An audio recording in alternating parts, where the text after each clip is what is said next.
ngayon guys sa Barangay Bisaya. Pasukin natin to. Barangay Bisaya. Ang ganda rito. Pagpasok mo pa lang, makikita mo yung mukha niyan, Lito Lapid. No helmet, no travel. 9 PM, 4 AM. May sila dito, curfew. Guys, ganda rito. Ito yung Barangay Bisaya. Ayan. Pasukin natin to kasi nung unang pasok ko rito, ang ganda. Namangha talaga ako sa sa lugar na to. Kasi malinis. Ayan diba, may mga tanim-tanim sila dito sa paligid.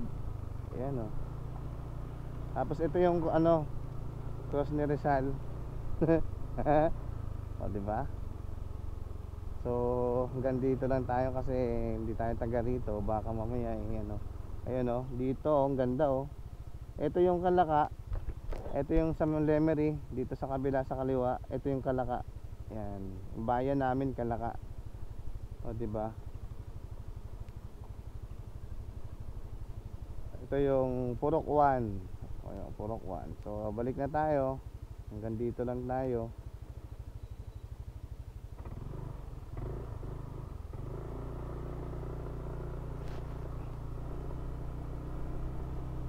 Ganda, di ba?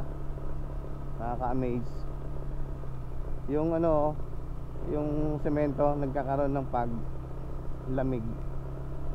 Malamig talaga. Alright. Lamig. Wata-wata. Yun yung tawag rito, Mount Makiling. Mount Makiling yun doon. Nakikita na rito sa amin.